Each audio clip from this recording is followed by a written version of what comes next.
바이스톰입니다. 바이에른 뮌헨과 갈라타사라이의 챔스 경기 보셨습니까? 솔직히 이 경기 보면서 호기심이 하나 드는 게 있었습니다. 지금 토트넘과 바이에른이 맞붙는다면 누가 이길까 하는 의문 말입니다.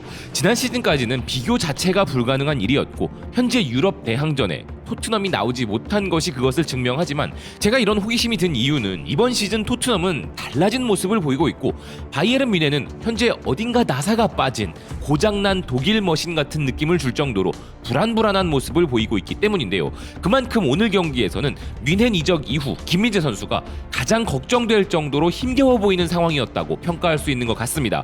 물론 오늘 경기는 연이은 경기에 피로도가 높았고 튀르키예까지 먼 원정을 떠나온 경기였는데요.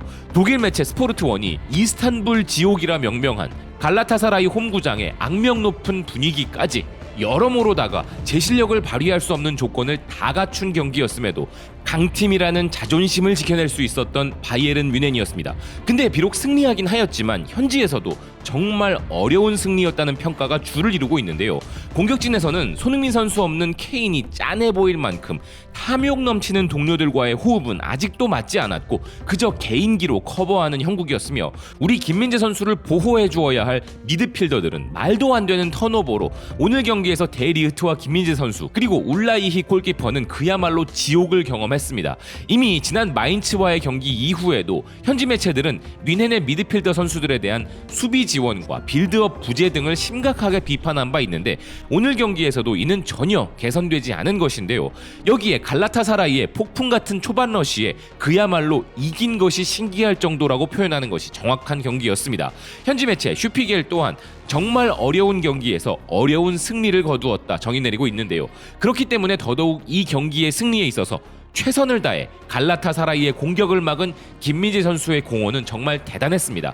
비록 한두 번의 실수는 있었지만 페네르바체 소속으로 뛴 이후 오래간만에 튀르키예에서 뛴 경기에서 정말 최선을 다하는 모습이었는데요. 지난 마인츠전 이후 현지에서 슈퍼 듀오의 가능성이 보인다고 칭찬받은 바 있었던 데리흐트와 김민재 선수의 짠해 보이는 포옹만 봐도 그들이 얼마나 힘든 경기를 치렀는지 잘 알 수 있었습니다. 그리고 오늘도 풀타임을 소화하며 최선을 다한 김민재 선수에 대한 현지 매체들의 평가는 다양하게 나오고 있었는데요. 현지 매체 스폭스는 갈라타사라이에겐 수많은 기회들이 있었지만 강력한 뮌헨 수비들이 이를 막아냈다면서 김민재 선수에게 평점 2.5점을 부여하였습니다. 갈라타사라이의 라이벌 팀인 페네르바체 출신의 김민재는 이번 경기에서 환영받는 손님은 아니었지만 대신 이 경기장의 분위기에 익숙했기 때문에 귀청이 터질 것 같은 함성 속에서도 차분하게 자신의 모습을 드러냈고 데리흐트와 함께 여러 차례 세이브를 해냈으며 자신감 넘치는 패스 플레이도 인상적이었다 평가하였는데요.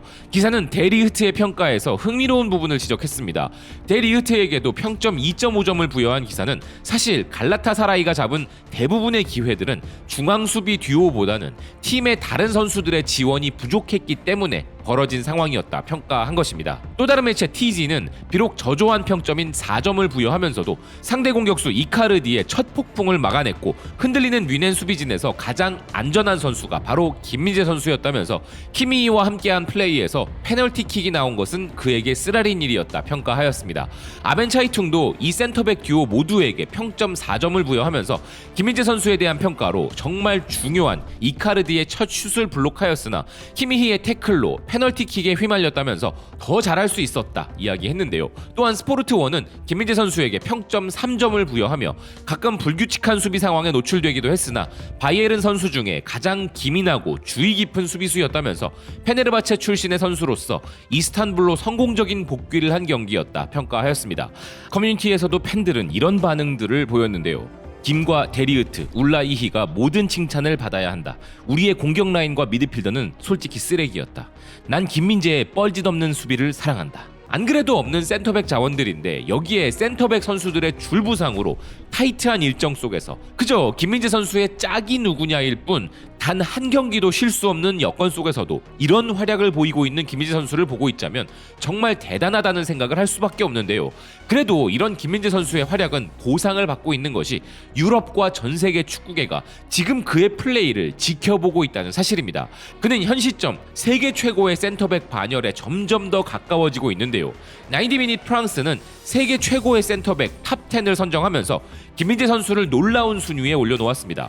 세계 최고의 센터백 10위에는 리버풀에서 반다이크와 호흡을 맞추는 프랑스 출신의 이브라히마 코나테를 선정한 매체는 9위에는 레알 마드리드의 다비드 알라바를 선정하였는데요. 또한 8위에는 이강인 선수의 동료이기도 한 파리 생제르맹의 루카스 에르난데스를 선정하였고 7위에는 아스날의 윌리엄 살리바를 선정하였습니다. 이어 6위에는 우루과이 출신이자 FC 바르셀로나의 로날드 아라우호, 5위에는 크로아티아 출신의 맨체스터 시티 소속 요슈코 그바르디오를 선정하였으며 4위에는 레알 마드리드 소속의 에데르 밀리탕, 3위에는 맨체스터 시티의 존 스톤스를 선정하였는데요. 그리고 대망의 2위에 우리 김민재 선수를 선정한 기사입니다.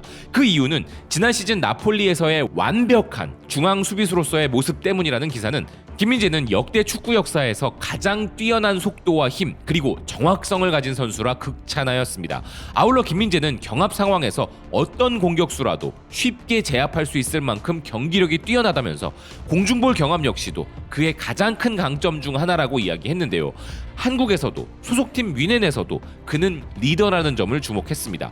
그리고 이제 김민재 선수가 세계 1위의 수비수로 인정을 받기 위해 넘어서야 할 선수는 단 한 명뿐인 상황. 그 선수는 바로 포르투갈 출신이자 맨체스터 시티의 센터백 루벤 디아스였는데요.